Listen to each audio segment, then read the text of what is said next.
Aloha. Hey, man. How you doing, Dave? Hey, what's up, brother? Not much. Just running. It's been a crazy, hectic day. Sorry we missed you earlier. Nah, it's cool. I just got into a commercial thing here, so it's perfect timing to shift gears and let the machine take over for a while. All right. Let me grab my stuff. I'm running this in a couple weeks, Cool. and so I'll just put a short intro on it, Brother Derek, all right? Yeah, man. Stand by, thanks. It's Dave Lawrence, and I'm glad you're part of the show today. I appreciate it. Today we have a very special guest returning. He's been on many times, and is one of the artists I really feel close to in this business. I've been seeing him since he was extremely young, and when I was really just starting out too. It's an interesting parallel in my life. He's been very accessible through the years, especially so since I moved here to Hawaii. Coming to my apartment once to do an interview, another time inviting me to his hotel room in New York City before a big show with Eric Clapton at Madison Square Garden. He's gifted in a surreal sort of way, and yet is super down-to-earth, very easygoing guy. He appreciates a wide variety of music, and that's just one of the many things that make him special. It is tragic I will not be here to be with you for his four-island run that is coming up, something you just don't want to miss, starting on December 4th in Kahului, then hitting Kauai the next night, then on the 7th here in Honolulu, wrapping up on the Big Island in Hilo on December 8th. You're going to have to soak it up for me and tell me all about it when I get back from London. Please welcome, from the Allman Brothers Band, recently Eric Clapton's band, and bringing his own awesome group to our state, my buddy Derek Trucks. Aloha, Brother Derek. Yeah, man. Good to talk to you again. How you doing, dude? Good. We're just back in the States doing a little run. We did 3 weeks in Europe. So yeah, I'm looking at your, I printed your full tour itinerary. Nice. So, seeing all these. Hectic, isn't it? Yeah, it's like some dates in the United States, then a couple days later, the European thing starting in London, then going to France and Italy and Macedonia. Yeah, that was crazy. We survived Macedonia. What was that all about?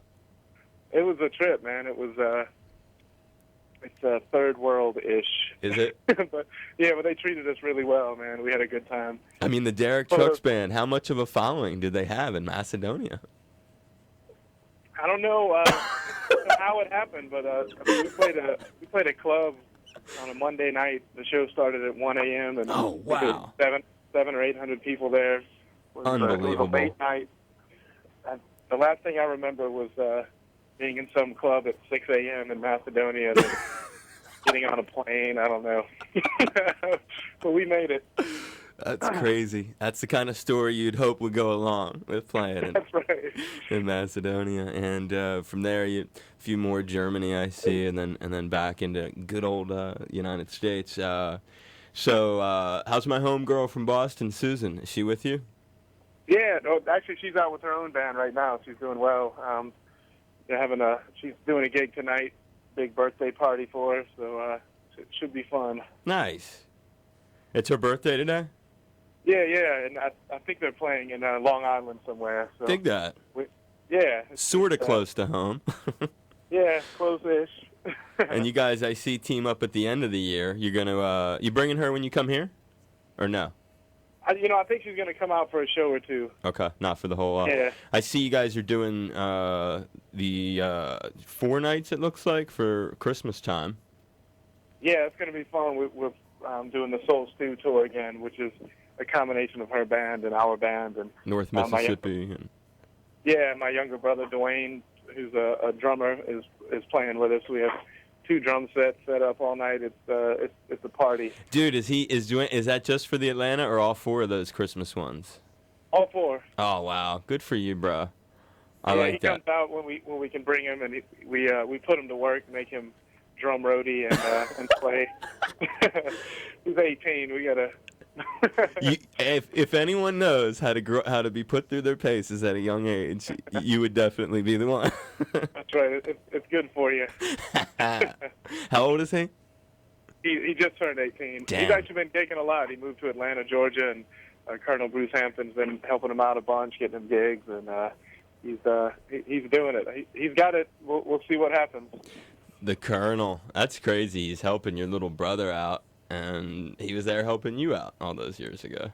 Yeah, the Colonel's great that way. I mean, there's so many musicians that, he changes people's lives. Just he turns you on to the right music at the right time, and he has the right constructive criticism when you need it, and he's amazing that way. That's the dude who brought you the very first time I saw you, right? Right. You're Probably so. opening for him at the Paradise. Oh yeah, that's right. It is All right. those years ago. That gig's like folklore now, Derek. When was that? Like 92, 93? It was 92. As I recall, I could be wrong about the date, but I seem to recall it was the same night as Earth Day. Could that have been possible? It was like in April of 92, or was that too early in the year? No, that sounds about right. Yeah, because that's when I think we blew off Steve Miller at Foxborough Stadium for Earth Day to go and see your show. Yeah, and Jimmy Herring and O'Teal. Yeah, and Jimmy. Right, exactly. That badass Aquarium Rescue Unit band back then. Yeah, that's when they were peaking, man. Matt Mundy, they were on another level. Yeah, they were. Those few years there too. That kept up for a while. So how much time do you guys spend up in Boston these days? Here and there, not a whole lot. I mean, I heard they closed down Buzzy's Roast Beef. What are you doing for roast beef when you go there now? I don't know. We'll have to find something else. We'll go by one of the Tedeschi food marts. Throwing out the plugs. We love that. So how old are your kids now? They're 5 and 3. My son just started elementary school, so that's been fun. It's crazy though. I mean, it's a lot harder being on the road now when you have little people running around. I wonder if either of the little people are gonna grow up and like take this crazy life on. Maybe. I mean, I could see it in both of them, but we'll see. I mean, my little daughter is like she's always on stage, but I think that's a 3-year-old girl thing. Right. Terrible timing for this tour of yours, I must say. I was even gonna do some Neighbor Island shows, and I don't know if Blake told you, I'm not gonna be here. Yeah, I heard, man. London. What's going on in London? The Led Zeppelin reunion. Oh, nice. Yeah, you got to do that. I was thinking that if you were me, you'd go to that, right?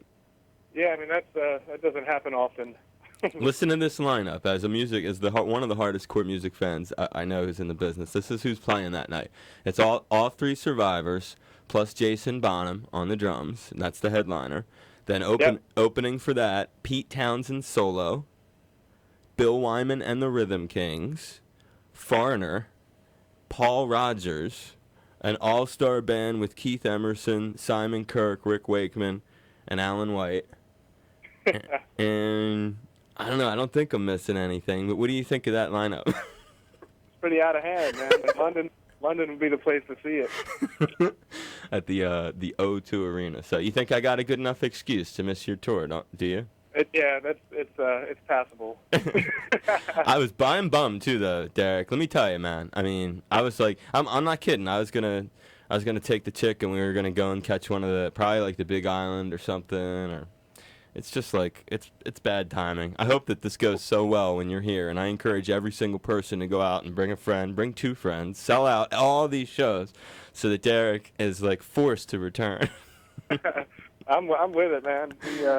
We've been wanting to get back for a long time. It's just been the schedules have been so hectic. But I have a feeling it won't be long after this trip. We'll start making it an annual or semi-annual thing. Do you get to the island? Like, are you going to do a vacation before or after? We're probably going to try to hang a few days afterwards. I mean, it's tough because my kids will be home, and so you feel a little guilty staying gone. But me and my wife are going to stay for a day or two. Or on the front end, do you go right out of Tokyo to come here? Yeah, we go straight from Japan to Hawaii. Maybe you'll consider, since it's me, if you get here, do you know where you're going to go first? Are you going to come to Oahu first? I'm not even sure. I haven't really seen the schedule. Keep it in mind. I don't leave till the 5th, and it looks like you're definitely going to be on Maui by the 4th because that's the first of the shows. So if you're at all on Oahu, dude, a couple, before the Maui show, consider doing the thing. And come by and let me do a thing with you if that's at all possible. Would you do that? Yeah. Let's hook it up. Yeah, and I'll reach out to Blake and just remind him as we get closer to that, because that would be cool. If I did get to see you right before I split, then I wouldn't feel nearly as bad. There you go. And we'll find a place to go sit in too. Yeah, totally, man. So what's your coolest story or moment on the tour now that it's all done and you look back on it like it's sort of done? The Eric Clapton thing.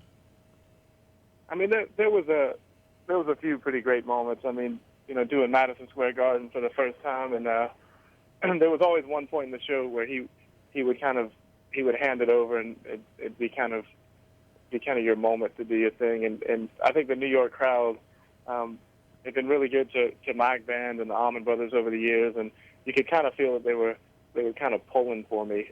Damn right So they were. There was just this great moment where there was like an eruption at Madison Square Garden, and it was it was a nice time. And there was a lot of other musical moments where you felt like it was actually a band for a little while for 5 or 6 tunes, and you're playing these Derek and the Dominoes tunes that for me I grew up listening to, and you look over and you see Eric just knee deep in it, just doing his thing and being actually inspired by the musicians around him, and it was so that there was a few pretty surreal moments that way, but and other stuff. We were in Verona, Italy, the night Italy won the World Cup, which was just complete madness. there was just some right time, right place moments too. That eruption, that thing you talk about, because I remember I interviewed you right before the Saturday show at MSG, and there was like that was the night, I believe. I mean, I think I know exactly what you're talking about. I remember the tune where you guys everybody gets like their moment, and then when it came to you, man, it came to this incredible climax, and the whole place stood up right when you hit everyone had been seated, and you got to that one moment, whenever it was. My memory isn't super clear, but I remember like you got to some climactic moment in your solo, and everybody who was seated stood up and made this enormous noise. I think that's the moment. Yeah, I think that's the one. It was it felt like New York was giving it up. It was cool. Oh, they were. They were, dude. They were. There was no question, man. That was wow. That's so cool. You remember it, and I remember it. That's the one. And it only happened once over the 3 nights there, yeah. Well, like that. I mean, there was other nights where it was similar, but that night it just. But that's your one memory though of MSG. I'm not saying the other 2 nights weren't magical, but there was just. No, that was different. Yeah. Wow, that's so cool. That's really cool. Because I remember talking about it on the air. I got kind of chills at that moment. That was a good one. Nice. That was a very good one. And what's up with like a tour DVD or CD with all that business? I'm like sitting here waiting for that.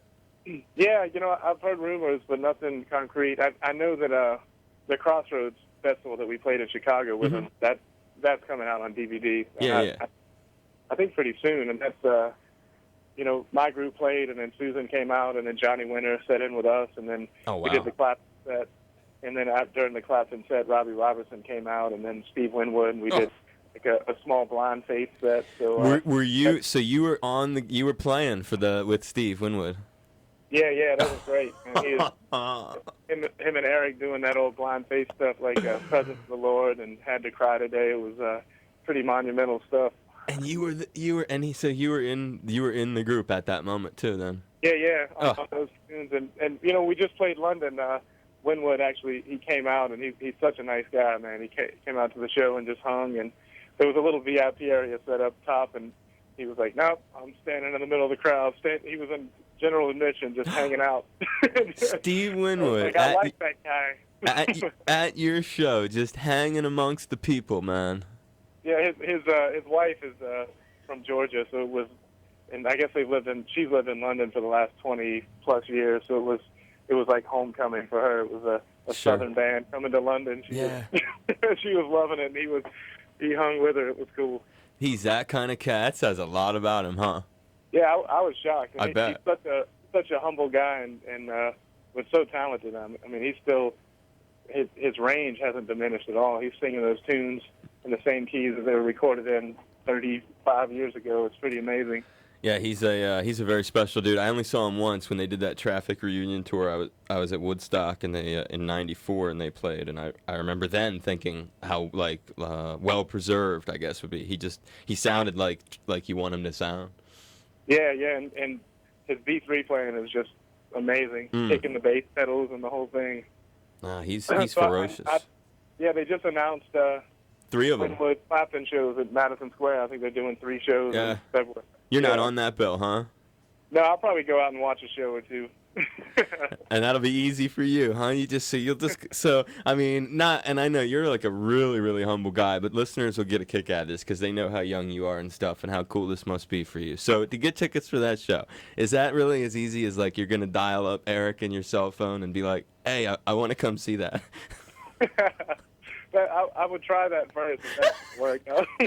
I'll scout some tickets. That is comedy, dude. I mean, who does not appreciate hearing that, man? Because you're and everybody knows you'll get off on it too. You'll be like, this is gonna be a great moment. Yeah. Record the phone call. Yeah, dude. I love that. Hey, does everyone really call him EC, or is that just a couple of his friends who call him that? No, I mean, I think it's an English thing, but oh, the English chats call him that. No, I think L is the term of endearment. L? Yeah. That's because they were calling me Dell. I guess that's George and Derek. So that's comedy. So it's L is for Clapton, and then they were calling you Dell. Yeah, it didn't quite stick, and I wasn't wrapping my head around it. That is just so. It took you a while. You're saying for you to figure it out. No, it wasn't working for me. Oh, when they would do it, you didn't like it. Yeah, I guess. Deal work. That is funny, man. Just a couple more things. I'll wrap this up here because I know you got to move along. Of all the sick jams on the ABB tour this year, some of the highlights that I missed because I was here would have been what? What were some of the things like jams and stuff with I know, was Branford this year? I mean, yeah, we had some great ones. I mean, Roy Haynes came out again and played, and Elvin Bishop. There were some good ones. I think we did Dazed and Confused in the middle of Mountain Jam once or twice, and that was always a pretty over-the-top moment. It's funny hearing the Allman Brothers do Zeppelin. That's good stuff. That's very cool. And when fans come and see these shows that are coming up here, what kind of set list can they expect this time around? It's kind of hard to say. We're heading in the studio pretty soon, so we're trying to throw a bunch of fresh material into the set. So, but we're thinking about maybe doing a Chet's Records Chicago Blues influenced record at some point. So it might be weighted in that direction a little bit, but between now and then, there's no telling what could happen. Yeah. They wing it with the Derek Trucks Band, ladies and gentlemen, and it always is a fun experience. People can stay in touch with you at DerekTrucks.com, a great website, correct? Yeah, it's still up and running. The record company hasn't shut it down yet. Well, it looks good. Is Derek Trucks Band the one you want people to go to? I think it all leads to the same place. It does. It all is linked to one. But, well, very good. I hope that I'll get to see you on the front end of your trip. And gigantic mahalo to my buddy Derek Trucks for being on. Dude, I appreciate it. Yeah, man, likewise. And look forward to the hang. Yeah, I really hope so. If we can do that right before I split and before the tour actually starts, if there's a couple days in between Japan and here, and really have a safe trip out here, and I'll be planning on thinking about you when they kick into like Over the Hills and Far Away. Sounds good, man. Keep me in mind. Aloha, this is Derek Trucks of the Allman Brothers Band and the Derek Trucks Band, and there could be no better time of day. Hey Dave, it's 420.